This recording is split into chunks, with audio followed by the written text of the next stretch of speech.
Hey guys, I'm Rogut, and this is my rant. We believe in the diversity of thought on this channel, especially in this video. What am I talking about today? Well, I'm talking about my take on the almost government takeover that occurred on January 6th, 2021. Yes, we can date it because it's going to be in the history books, in my opinion, for years to come and stuff like that. And a lot of stuff happened.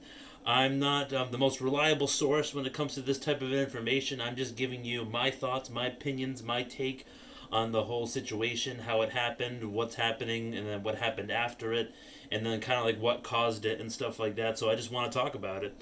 So, so basically, the topic of this video isn't to debate if the election was stolen or not, because Trump has convinced his supporters that the election was stolen and there was widespread voter fraud and stuff like that. He presented a lot of his evidence and his lawsuits and stuff like that, but basically the government threw it out. The federal court system, Attorney General William Barr, they kind of gave up on Trump and stuff like that. So a lot of people are kind of distancing themselves from Trump.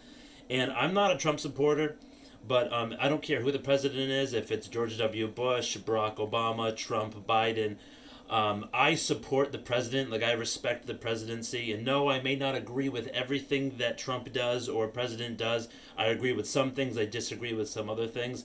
That's why when you go to like places like Gallup polling, they'll have like the president's approval rating, and then like it might be somewhere between 45 and 65%. It all fluctuates during a president's presidency, right?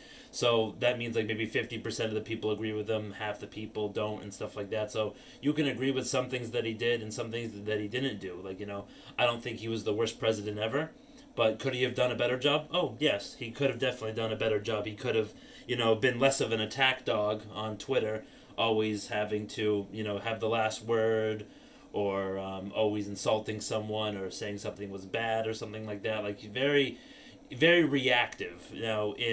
In my opinion, when it comes to being a strong male or female, whatever, stuff like that, you need to practice being non-reactive. And what that means is that if someone says something to you or does something that you don't like or stuff like that, like, you're like, practice on being like non-reactive, like, not letting it bother you, letting it go over your head, so you can get back to the important things in your day and the things that actually do matter to you, except the things that don't matter to you.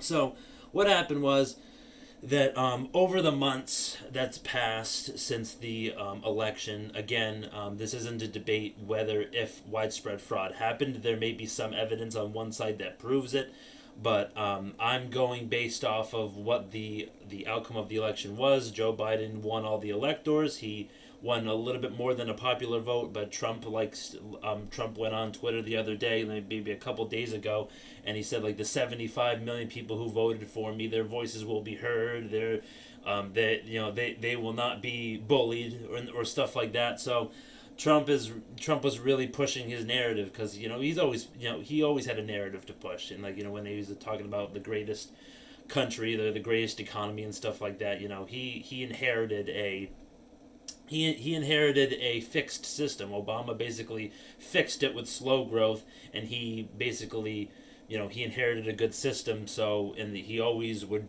talk about the stock market and like how great it was and stuff like that, when the stock market really isn't the overall economy and stuff like that. So touting the all-time highs in the stock market, the average person in America, they don't even care what's happening in the stock market right now. They don't know, they don't care. It doesn't affect them because the overall economy just still isn't very good. So what happened was that during this election that Trump tried his damnedest to go on Twitter and voice his opinion, as he always did. And then a lot of his supporters and stuff like that really truly believe that the election was stolen. And what's happening is that they believe that all of the tech giants like Twitter, Facebook, Google, Amazon, when it comes to all of their censoring and stuff like that, they censor certain voices. So a lot of people, they don't like they're convinced that all of their voices are being censored and stuff like that on the right side or the Trump supporter side. That's what they're claiming and stuff like that. And no, I don't have 100% proof of that, But again, I do believe that the tech giants do have too much power, and they need to be, and that power needs to be mitigated. So Trump was stirring up all of this energy, basically, all of this leading up to January 6th. And the January 6th is when Congress and the Vice President, Mike Pence, they certify the results of the election by confirming those electoral votes and stuff like that. So that's what they were trying to do on January 6th. And then, you know, tons, like thousands. I saw the pictures. I mean, I know we all saw the pictures. It was nuts. Like, there was thousands of people outside the Capitol building. There was so many Trump flags and American flags, and there was Confederate flags, and there were those yellow flags with like the snake on it. I don't really know what that is, but maybe you could enlighten me.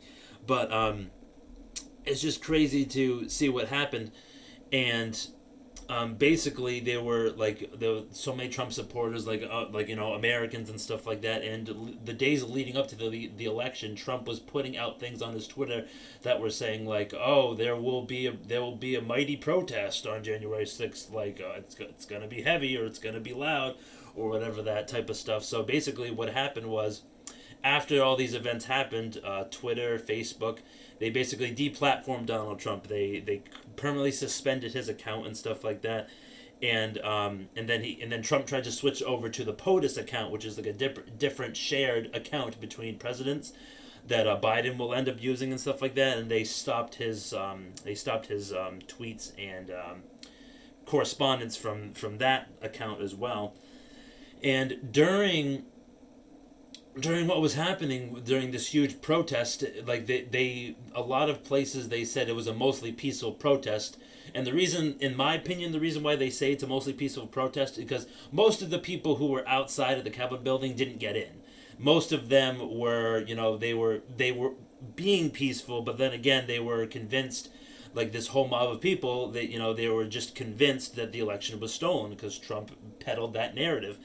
And they believed everything that he said, so that's why they were there. And they believed, basically, what they were trying to prevent from happening, they caused themselves. And what I mean by that is that a lot of people are calling this an insurrection of the government, like a government takeover. But they prevented from the natural order of democracy from going ahead. Like they prevented, because during the time of the protests and stuff like that, the senators and Mike Pence had to stop what they were doing and evacuate to the underground tunnels and stuff like that. So they delayed the process of democracy. And then later on in the night, that they did confirm the elector votes and stuff like that after this whole thing blew over and stuff like that. So now, when I say it was a mostly peaceful protest, well, there was a lot of people. There was a good amount of people who actually got into the Capitol building. There was people in the Senate chambers where they all sit and cast their votes. There was like a guy putting his feet up on Nancy Pelosi's desk. I thought that was really funny because I don't like Nancy Pelosi. I just don't, unfortunately. That's just how where I stand and stuff like that. So I thought that was funny. But there was a lot of people who were coming in the building, causing property damage, and then the 5 people died. So this is an important part of why that I believe that this wasn't a mostly peaceful. Because if it was mostly peaceful, I don't think 5 people would have died. A police officer and 4 other people died. And this police officer was just doing his job, I guess defending the Capitol and stuff like that. And unfortunately, he got his head bashed in with a fire extinguisher, and he succumbed to his injuries later that night. It's really sad. And what I meant when I was saying that these protesters basically just caused what they were trying to prevent, because they believed that they were being lied to. That there wasn't 75 million people there, but 75 million of Trump supporters. They feel like they were lied to. The election was stolen. Again, that's Trump's narrative. That's what he was pushing and stuff like that. Whether or not that is true, we'll never know. Because that's not how the government works. The government's not good at things. The government just chugs along as normal and stuff like that. So the government's not really good at being efficient and stuff like that. And they don't, in terms of letting the people know what really happened, we won't know that for decades and stuff. Who knows? But all I'm saying is that there was a process, and these protests were, they were pretty violent. They were breaking in a lot of windows, doors, causing property damage and stuff like that. And the authorities will apprehend people who they feel are suspects, or they've caused the damage and stuff like that. So it's it was really unfortunate to see just the way it all panned out and stuff like that. But the one thing that I can say about it that I kind of not agree with, but more of just like I find interesting for history's sake, is that a huge group of people, they really believed that the election was, stolen from their guy, and like their Trump or whatever. Like I'm not a Trump worshiper, but I know there's a lot of people out there who are Trump worshippers. And like I said before, I agree with some things that presidents do and other things I don't. So I'm not a complete blind follower of anybody. But it's an interesting thing from a historical standpoint to see a huge protest go toward the Capitol building, like during a time as volatile as, like, we got the pandemic going on, the recession going on, trying to improve the situation with that going on, and like a lot of violence and stuff like that surrounding the government. Like the trust in government is at an all-time low. So I'm not surprised that something like this happened. And I do agree with Trump's part in all of this. Unfortunately, I'm looking down upon him for what he's done, because he basically incited this violence. He put out all the posts on Twitter that basically riled people up to protests like this, and then obviously it led to violence. And like it wasn't. I can't call this a mostly peaceful protest, because I believe that a small group of people from these thousands of people who were there trying to peacefully protest, like a small group of people ruined it for everybody. They ruined it because they were violent. 5 people were killed, and now history is going to look back on this as a terrible thing, when it might have just been a protest or a peaceful protest or whatever. But I find it very interesting from a historical standpoint, because like I can't remember the last time something like this happened. They said something like back in 1814, like the War of 1812. There was like something similar that coming to the Capitol building. So I thought that was very interesting, and it's an interesting thing from the historical standpoint. But as I said before, this Trump. A lot of people aren't talking to Trump. A lot of his former cabinet members have left, including his wife Melania. She was part of his cabinet. She left too. He hasn't talked to Mike Pence in over like 4 days and stuff like that. So I think a lot of people are turning a blind eye to him. They're kind of moving on from Trump, and there's all these talks about enacting the 25th Amendment to remove him from office because he's unfit for office, and then there's more articles of impeachment coming on. But then when it comes to that, I've seen some opinions from other senators, like on their Twitter pages, that they say like removing him this close to a transit, removing him this close to when he's actually going to leave is kind of unnecessary at this point, and I kind of agree with that. But I I have to say it's a hell of a note to go out on. Trump may have started off strong in some people's views and stuff like that, but he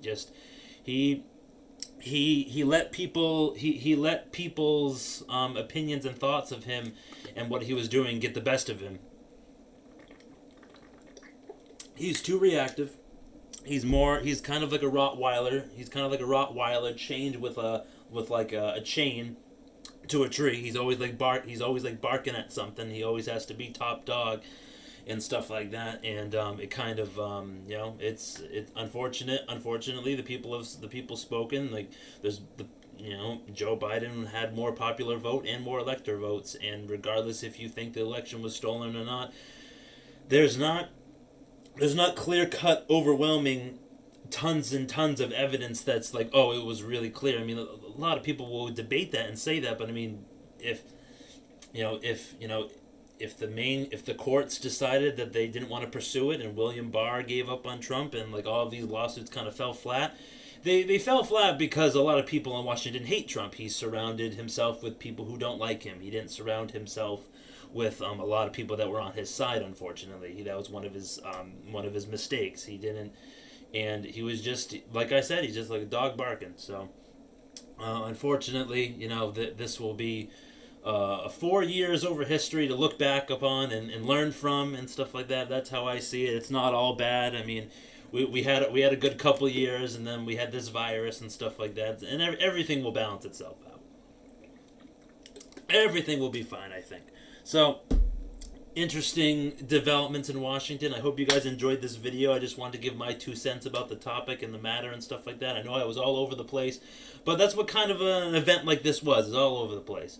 All right, guys. If you like content like this, I want you to hit that like button. And if you don't like the content, if you don't like my face or my shirt or my very controversial topic I talked about this time, remember to smash that dislike button. Gives me a chance to improve, make better content, make more content, and then just get better overall with what I'm doing. And don't forget to hit that subscribe button down there so you can see more crazy content from this guy. And that bell notification right next to it. It might work, it might not. Alright guys, have a great rest of the day. I'll see you next time. I hope you enjoyed that.